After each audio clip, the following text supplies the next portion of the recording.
Oi, you. It's time for another episode of Dorothy and the Dealer. Let's tune into the conversation. Well, what about, we lost Ozzy Osbourne.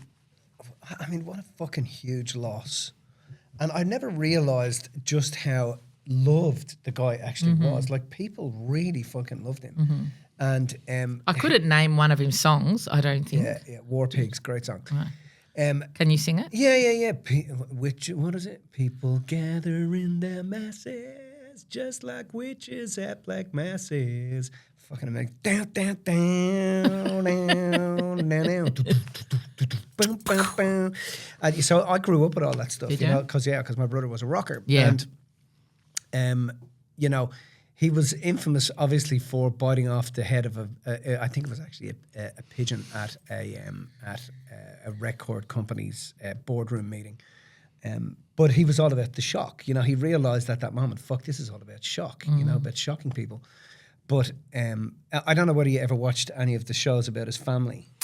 Oh, I don't remember. There was a couple of kids stayed out of it, and then there was a couple of kids. There's only one kid stayed out of it, wasn't there? Is there three altogether? Oh, I don't. Kelly, Jack, and then there was another one. The that young I don't girl, know. I think there she was another stayed one. out of it.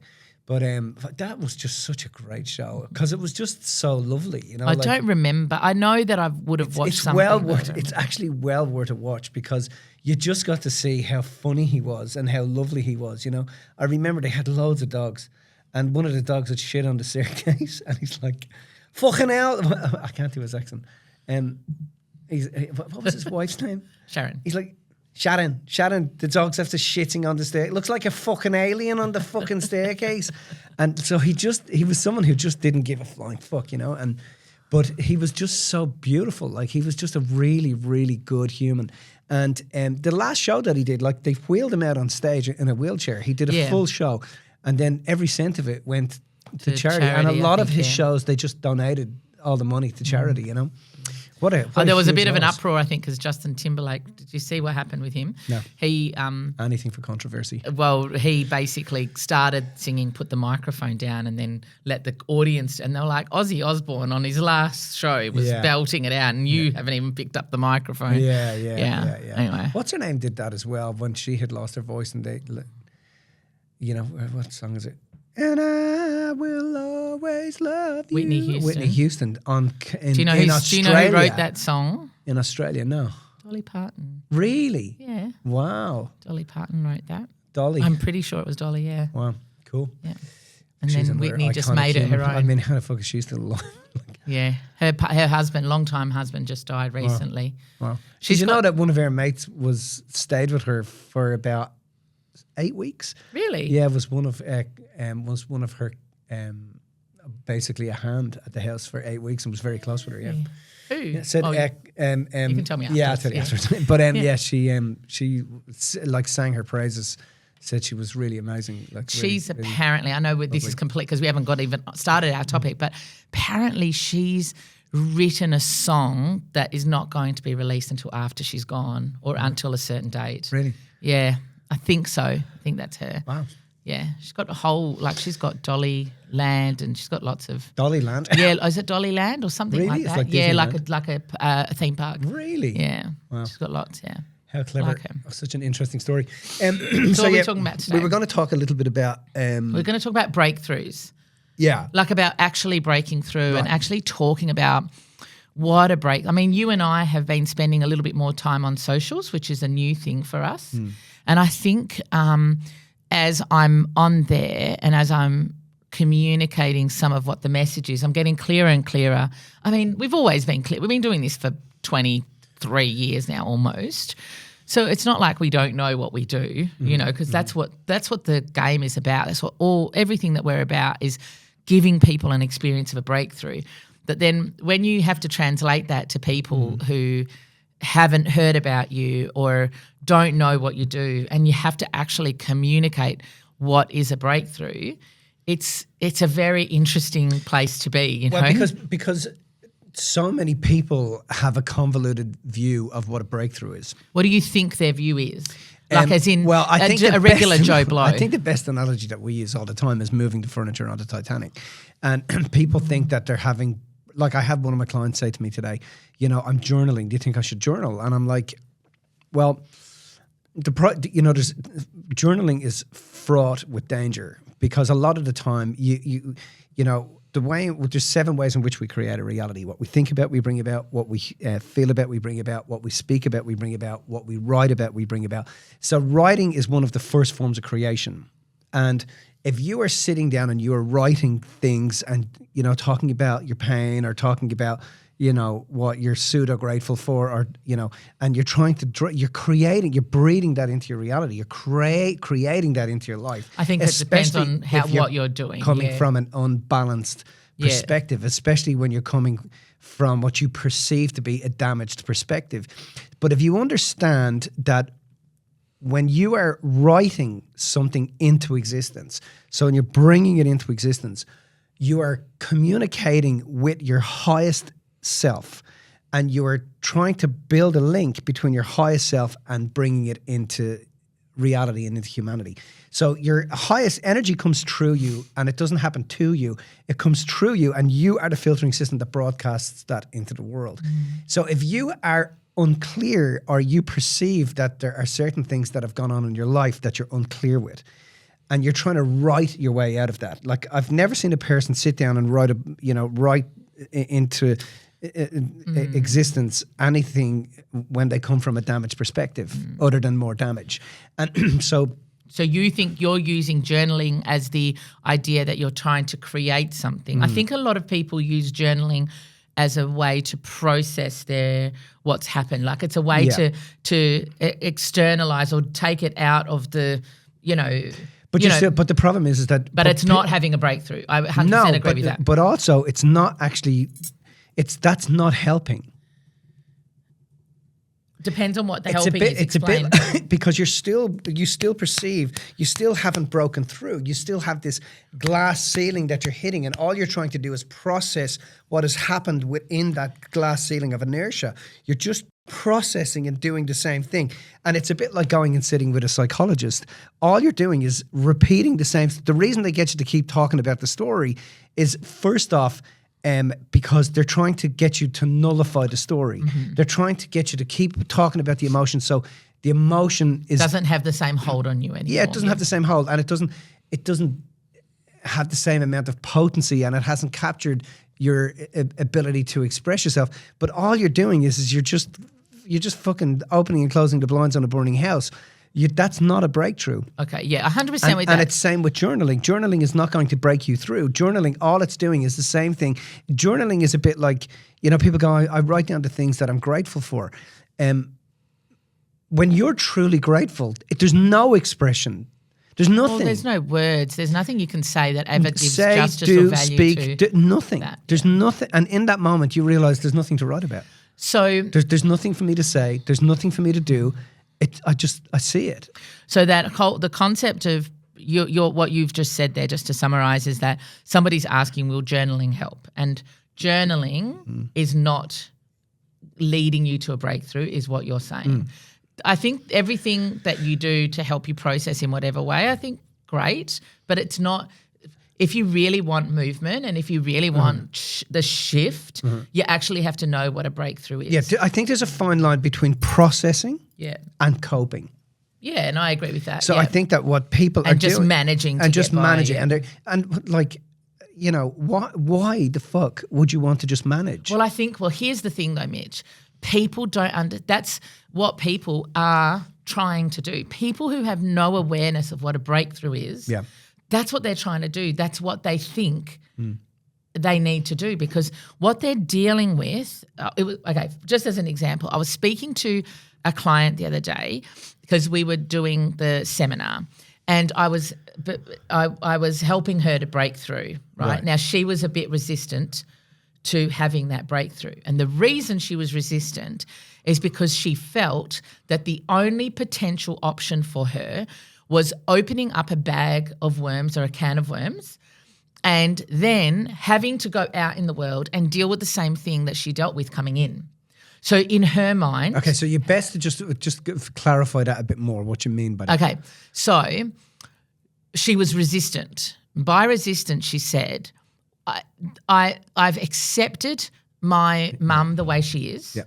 That I can't change her. Yeah. there's nothing I can do. And if I start to talk about this and if I start to go through this in what you are labeling a breakthrough, but in her mind she didn't understand because she was pre-breakthrough at that point. She said, I'm just opening up a can of worms and I can't. Then what do? I've just got to come back. I'm opening up. I'm going to feel emotion again is essentially what she's saying. And I'm going to create this space and I've just learnt to deal with it. So because she didn't understand what a breakthrough was, in her mind, having the communication, going down that pathway was just going to open this up and then she would have to relearn how to cope again. So I know who you're talking about. Right? So can I just explain then the analogy I gave her? And I said, and she said, because she used the words that it was opening up old wounds. Right. And I said, really good. I said, let me give you an analogy that one of our clients gave to us many years ago. And this client, we did a podcast with her ages ago. Her name's Sam, which you know, and she was a psychologist, landmark leader, all that stuff. And she came to us for some pretty intense stuff that had happened in her life, right? And she said, everything that I did to help me deal with this was really good. She said, but it was like a Band-Aid over a wound. And so what it did is it gave me the ability to cope. So the psychology, landmark, all the other things, it gave me the ability to cope. Which means to operate in the world. To operate in the world, dealing with this wound and a Band-Aid that was over it so it didn't get affected or didn't get scratched or didn't get reopened in any way, okay? And she said the difference as soon as I got a breakthrough with you guys was that instead of needing a Band-Aid, I realised there was no wound. Yeah. And because this girl that I was speaking to the other day had used the language of wound, I gave her that analogy and she went, oh, okay, so you're telling me you can show me there's no wound. I've never had somebody say that. I don't know if that's right. And so from that point, she allowed me to talk her through the process and she got to the point where she got, oh, my God, there was no can of worms to open because there was no fucking wound and I'd never seen it that way before. And so people who don't understand what a breakthrough is, their concept is, in my view, I might be incorrect. It's been years since I've been the person who never had the breakthrough. So it's been 23 years since I had my breakthrough. So I'm doing my best to remember. But for me, I remember that my life felt like it was an ongoing circular spiral, like a hamster wheel, that I would deal with something, but at the end of the day, I was still on this wheel. I was still not shifting. I hadn't broken through with my concepts. So it felt like I was in the same spiral, even though I had read books, learned how to cope, done all these things, getting through okay in life, not bad. Do you know what I mean? But I hadn't had a breakthrough. And the way I imagine it or the way I see it is that people prior to breakthrough and prior to having that experience, what they are doing is they don't understand that there is a place out there that they can experience their life, they can perceive their life, what's happened to them, regardless of how good, bad, indifferent they perceive their life to be, as anything other than what they've perceived it to be. So their concept is that it's a coping thing, that I'm going to be okay being okay. That's the thing. Or being not okay. The personal development industry is not actually a personal development industry. It's a coping It's a coping mechanism. It's an industry where people learn tools to manage their perceived injustice, perceived trauma, and that's not what the ancients were teaching. That's not what breakthrough actually is. Breakthrough is actually being able to connect with the highest part of yourself, actually connect with it, actually have that, oh my God, where it shows you there never was a wound. There never was any damage. Everything that happened was an absolute part of the perfection of who you are. Now, I just got off the phone with a new client that's coming through as a personal client of mine, right?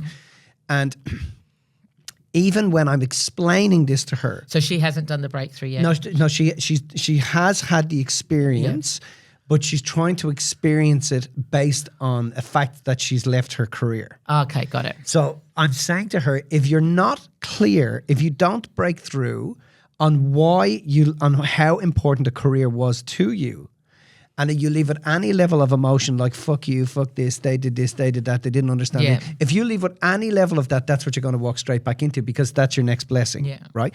So I said, you've got to do an equilibration on why you left, which was being congruent and being incongruent. Yeah. So they were incongruent, right? And she perceives they were incongruent.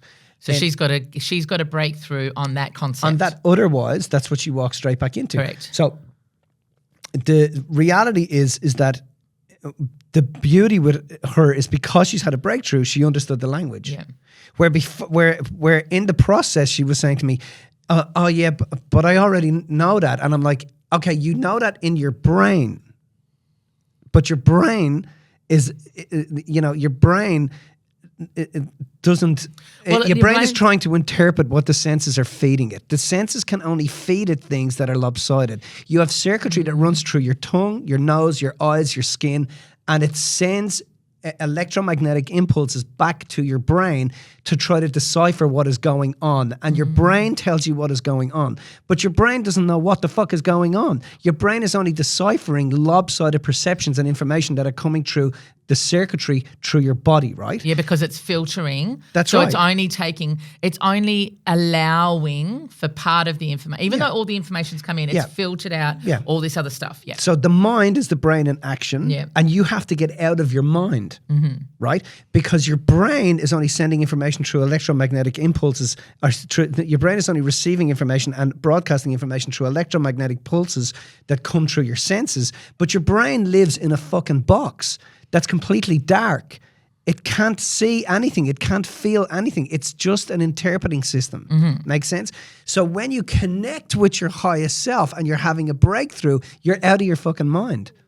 But do you think that might be what scares people, or do you think that they don't even realize? Well, people identify heavily with their sensory reality. Yes. Because they believe that they are an accumulation of everything that happens sensually. Yeah. But there's a hidden part of them that goes, but this doesn't make fucking sense. Yeah, yeah. So, So- they have this hidden knowing that's the really, like, that's why I'm down here. Yeah. I came down here to experience, abandonment or somebody or neglect, somebody or- putting their fingers inside of me, or somebody fucking, Yeah. somebody beating me up, or somebody leaving me. And That's then why I came down here. then I'm like 20, 30 years down the track, and I'm still experiencing that. Yeah. Still. And that stuff is still, and now my life is about learning how to cope with that, and get to the end of my life like coping with that. So I think what we spend our lives doing is trying to talk to that part of them, but also talk to the higher part of them. Do you understand? And so, but people doing PD work, it's a bit like you go out to dinner. I had this great analogy in Bali with Warren. And he said, you think about it. Oh, it was actually Nat that said it. You go out you go to dinner with your highest self, right? You go to dinner with your highest self. And this is what PD work is kind of like. So I'm going to take her analogy. I'm going to apply it to PD work. You go out to dinner with your highest self. You go and meet your highest self. Your highest self is over the other side of the table. And you are meeting the highest theos, the highest energy, the highest source of who you are. You are meeting your beyond celestial self. You are meeting your infinite intelligence. And you go to that dinner table and you sit down opposite your higher self and you lug this bag of shit onto the table and say, can you help me with this? Can you show me how to understand this? Can you, that's the fucking last thing you want to say to your higher self. What you want to be hunting for is, okay, how do I learn to dance with my higher self? How do I learn to build a beautiful relationship with my higher self? How do I learn to go out and connect and listen and, and vibe with, and how do I learn how to just unify myself with my highest echelon of what I am in my energetic, absolute spiritual self? But people think the route to get there people think the thing that's in the way of them doing that is their stuff, when in actual fact, your stuff is the route to being able to get there. You don't. Well, people want to dance around their stuff instead of going through it. The going through the stuff is what gets you to the outcome of actually having a breakthrough. Yeah. You have to go through it. So I know we got cut off there, but I think the thing is that the issue that people have is that they want to dance around their stuff instead of going through their stuff. And the thing is that the breakthrough is only accessible when you go through what it is you need to deal with. That is your access point. Now, just like the client I was mentioning before, part of I think the pushback or the resistance to that is that people feel like if they do go through it, then they're going to have to learn to manage all over again, learn to cope all over again. But just like you've been saying, that's not what we're being called to do. Yeah. We're not being called to manage anything or cope with anything. Because what sort of a life is that? That's not the life that, But think about it. Yeah. Like what sort of a life is that? Yeah. You know, it's only a half existence because you're only dealing, because if you've got that wound, you have to keep that part of yourself away from everything that you're interacting, just because you're always at risk of reopening that wound. But so then you're going out into the world like limited, because you're keeping that part of yourself away from interacting. You have an injury. Yeah. You have a psychological injury. Yeah. Meaning that you have an internal, something that has happened to you that has created an internal judge and jury inside of you, and you're condemning yourself and others for it. Yeah. So now you're living a life of condemnation. Yeah. And instead of living a life of inspiration. And, I was just thinking about, remember, Altered States of Tara? United States of Tara, okay. And there was a scene in it where she'd start hanging out with this other girl who was like, new agey and da-da-da-da-da, and they really had a jab at what we're talking about, right? And the new agey girl was like, oh yeah, I was raped when I was 15, but it was the greatest thing that ever happened to me. And then she looks as if to go, what? Like, when in actual fact, the reason we can hold this conversation about this is because every human being deep down inside of themselves knows that they are not here to spend their life coping with something that occurred. Like, you just know, you know that. But the problem is that the more we identify with the delusion and the lie that we've told ourselves about what occurred, right? And the more we keep compounding it, and the more you sit with someone that goes, tell me what happened, and just tell me again, and just how did that make you feel, and how did that, the more you fucking keep doing that, the more you are wiring into that person the belief that that is your fucking existence, that is who you are and why it is you're here. And in actual fact, we know innately, every human being knows, that there's a much more divine, higher, infinite reason as to why things go on. And that is really the pursuit. And that's what a breakthrough does.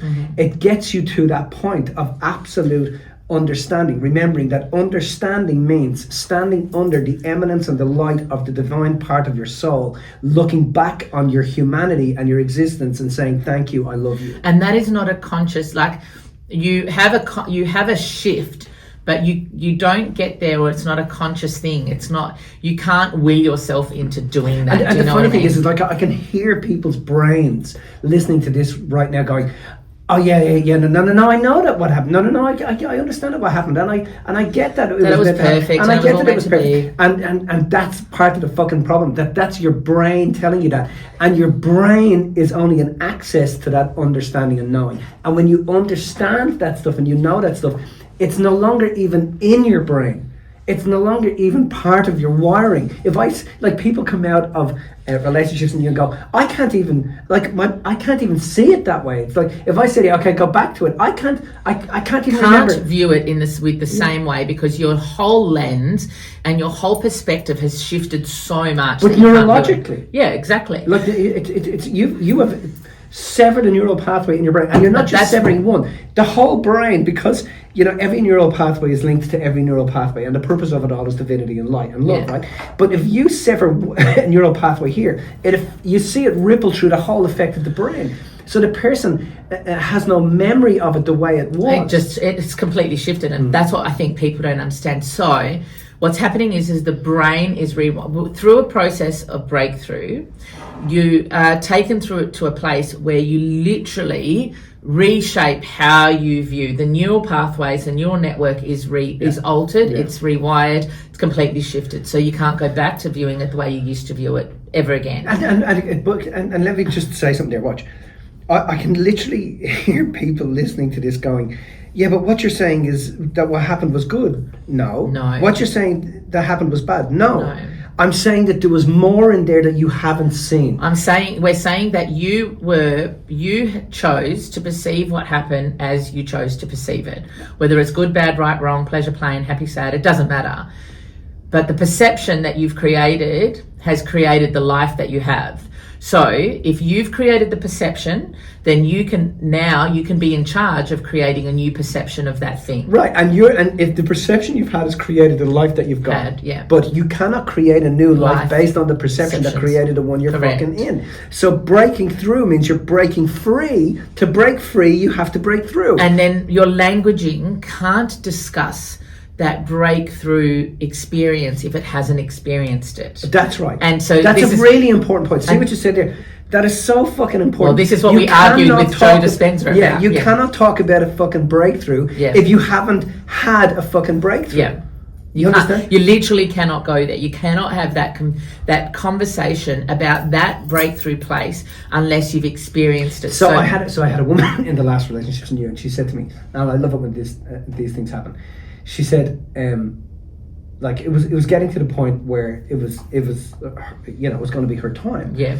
And she said to one of the staff, "Oh no, I'm already there. I'm actually okay. I'm really good. I'm actually okay." And it's perturbation. You're at the point where you're watching other people get it, and you're realizing, "Fuck, I got to go there." And I when I went over, I knew she was struggling, so I went over and I grabbed her, and I said, "Okay, I'm gonna show you this." She goes, "Listen, I'm okay. I'm actually okay. I'm good. I'm already there." And I know what you're. And I said, "Oh, that's great, because this is going to be really fucking easy. If you're already there, then I promise you that this is just going to beautifully happen for you, and we're going to get it from being there in your head to being at a state of knowing where you're no longer having to cope." And she sat down with me, and when she saw it, she pushed back, and then when I helped her to see it, because she saw it, right? That you have to see it. It's nothing to do with me. Yeah. I'm just facilitating your moment of seeing it.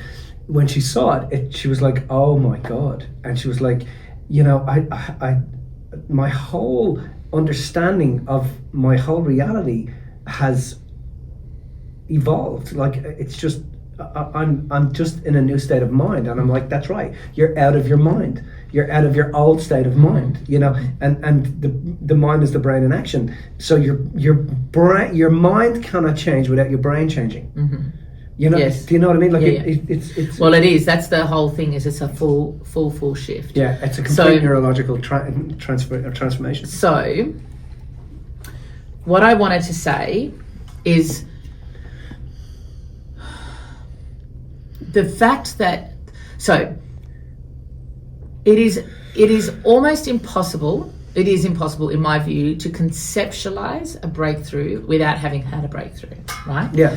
So the best we can do is talk around it to help people to understand what it is before they have had the experience of it.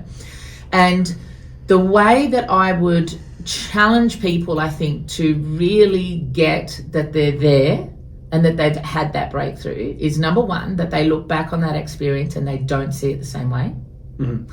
Number two, that they would choose to relive that experience, their life, up until this point, because they know that everything that happened was exactly as it was meant to be. Mm-hmm. And they would also let their children go through exactly what they went through. And so people who tell me that they've had a breakthrough, "Oh, I'm there," I'll go, "Would you let your child go through that?" No. And when I say that, I'm not saying, "Hey, I'm just going to sit back and whatever happens." Feed your child to the wolves. Yeah, that's not what we're saying. We're just saying, if that was your child's path to experience that, and they had to do that, is that okay? And the most beautiful thing for me is, we've just recently come out of an event, and I had one of the ladies look at me at one point, and it was that adult version of her who had held on to this story for so long. And as she was talking to me about it, I don't think she'd ever told anybody about what had happened. Oh, yeah, I remember. She looked at me and she said, "I can't do this, Mills." And I went, "Well, you're actually right here. That shows me you can." you know, and you're here and you want that. Like, there's a part of you is worried about what the outcome is, but the other part of you, the bigger part of you, is sitting in this chair because you know you can, and we've got this. And at the end, she just put her head on my shoulder and sobbed and was like, oh my God. I did not think that was possible. I'd held that in, not spoken to a soul about that for all of her life. And here she was, completely broken through, completely in a different state. Would you have your child experience? Yes, I would. Would you go through it? Absolutely, I would. Were you loved? 100% I was loved. And there is nothing greater for me than that moment when a person, particularly who feels like the idea of going through the stuff is something that they have avoided for so long because they've tried to not let that wound reopen, not realizing that wound has been open the whole time, and they're living this half-life anyway because they're so afraid of exposing that wound that they're not fully living, you know, so it's affecting them anyway. And I you know, somebody asked us at the end of the event, how do you guys go home and not consider this as a problem or a tragedy or trauma? And we're like, I literally cannot see it as trauma. And the reason being is because these people are in this room. They have said yes to having a breakthrough. They have committed to going through the process and being taken through a process. And what is on the other side of that is so beautiful and so profound that where is this trauma? Just because they might have to say a few things or relive a couple, I know what's on the other side of that. Well, I think what people don't realize about trauma is that trauma is a trauma is a visceral response, a physiological response to the inability to see the divinity in what happened to them. Yeah. That's what it is. So the trauma is the body trying to get you back into equanimity. Yeah. It's trying to get you back, but people think trauma is bad. And there is no such thing as trauma. And I know that's something people are sitting out there thinking. No, there's no such thing as fucking trauma. Well, there's a perception of trauma. Well, we had to label it something. And the thing is that the perception of trauma is, my viewpoint is that I have labelled this thing more minus than plus. Right? Yeah. And that's okay. If that's how you've needed to get through and you needed to label it more minus, fine. But as you progress through life, and you recognize that this perception of what happened is now impacting how you go in relationships, how you live your life, your career, your money, your friendships, everything, then what if we could shift that perception and your life shifts? That's all it is. It's like, we're not saying that the thing didn't happen. Of course it happened. But you have no control over what happened. All you can do is you can control how you perceive what happened. So all we're saying is, if your vantage point was X, make your vantage point Y and look at it differently, and then your whole world shifts. That requires a breakthrough. But and then the other thing is that you have to do that. Yeah, oh, we don't do it. We facilitate and no one else can do that. You have to do it. Yeah. But you have to. Such a simple thing as well. It's just a process. But people are addicted. Well, the more people tell themselves the lie, the more that becomes a part of their existence and their reality. And then they fucking believe it. And they'll defend it to and the death. The problem is that birds of a feather flock together. So then they hang out with other people that do the same stuff. You know, and they identify with the story because it allows them to feel pitied. It allows them to feel loved, understood. It has a payoff. It's like I say all the time, failure has a fucking payoff. It's why you keep doing it. But the thing is that transformation also has a payoff. But if you're not meant to transform, it's okay. That's also okay. If this is meant to be your journey, that's okay. So what would you say, because we've been chatting a while now, and I want us to, I think I want us to lean in maybe on the next podcast on that transformation piece and how we experience that in our lives, right? But just finishing up on the breakthrough thing, we've discussed my point of view of how we know we've actually broken through, that you can't see it the same way, that you would relive it again. You'd have, you know, you understand that you're loved. You would have your children relive it if that was required. What would you say to somebody who still either conceptually thinks that they've had a breakthrough or thinks that their life is what it is. What's the point of going through that process or having that? What would you say to somebody who's completely blind to it, Mitch? You can't talk to that person, right? Because that person is completely blind. They haven't been awoken to the fact that there must be another way to see things, right? So I'm talking about somebody who goes, I feel like I'm reliving these cycles, these patterns. I understand that there's got to be another way, but I can't see another way. So I might as well just stay doing the best that I can with what I've got. What would you say to someone who's kind of aware that there's something else on the precipice in some way, but just doesn't understand how to make that leap? Well, because they can't do it themselves, obviously. No matter what choice you make, it's the right choice.